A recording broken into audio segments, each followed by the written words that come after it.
All right. That's my take, my brother. Okay. Let me just come to, first of all, and you raise a very important question that I was orienting my mind actually to just ask you is when, at the end of the day, why should we have such an expensive election here? I think in Africa we are the leading. Not even in the entire world. Those guys here. Yes, yeah. I bet you have tried. I tried, yes, and of course all of them they in Nakuru They are right busy. now. They are busy. So with they're busy putting their ducks in a row at the end of the day. Why are we having a very expensive election? And it is always going a notch higher and higher on every election yearing period.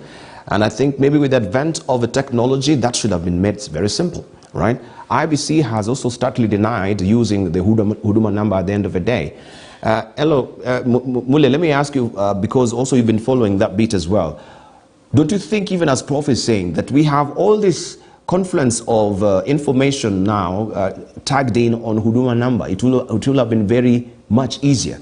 Instead of us also going all the way to print ballot papers to Dubai or whatever farm that we do have, which is an exercise which is, of course, raking in or putting out an eye-popping figure in terms of expense. Let me first say that, let me just put it into perspective. The budget that IEBC have given for this election is 40.9 B.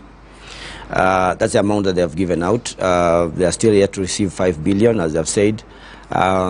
If you calculate, if you use that 40B and then you look at the numbers of registered voters that we have, we are still talking about a cost per voter of 1,600, thereafter, approximately. In the 2017 elections, IEBC used an average of Kenyan shillings 2,500 over per voter. Rwanda, which is within the region, uses about 100 shillings per voter. And other countries within the region, I think the most expensive is Tanzania at around 700 shillings. So we are way above, and as you've said, it is one of the most expensive elections in the world. I think the only other country which has a more expensive election is the DRC, which I think has gone to beyond even over 3,000, 4,000 shillings per voter. So it's an expensive elections. And there are ways, like you're saying, ways in which you can be able to cut these costs. We have long talked about harmonized civil registry. Civil registry means that you don't need to go out of your way to even budget for a voter register if you have an ID or a registration system in the country.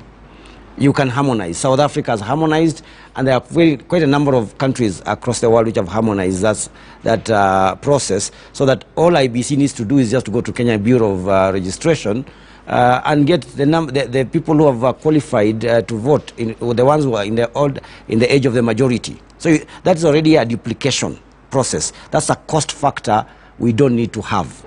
The other cost factor is brought about by the trust deficit.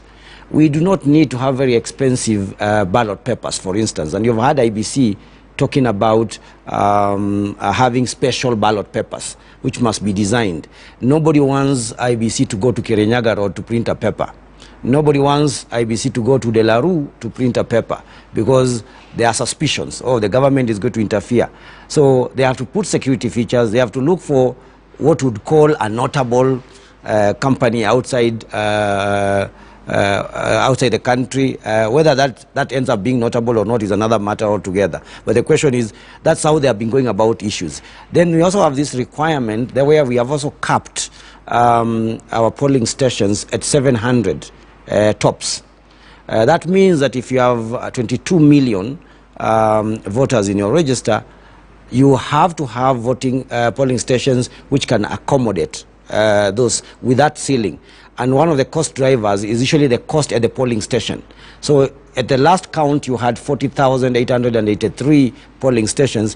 All those people who have to work in that polling station, now I think we're going to be having over 50,000 polling stations. Those are the cost drivers.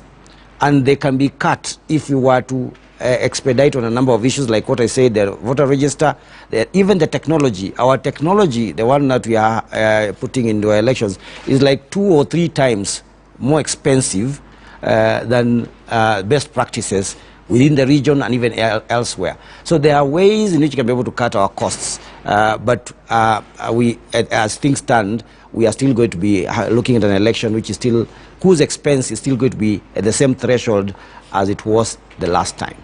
Yeah, so it is substantially expensive, yet it is not fail-safe, because it failed,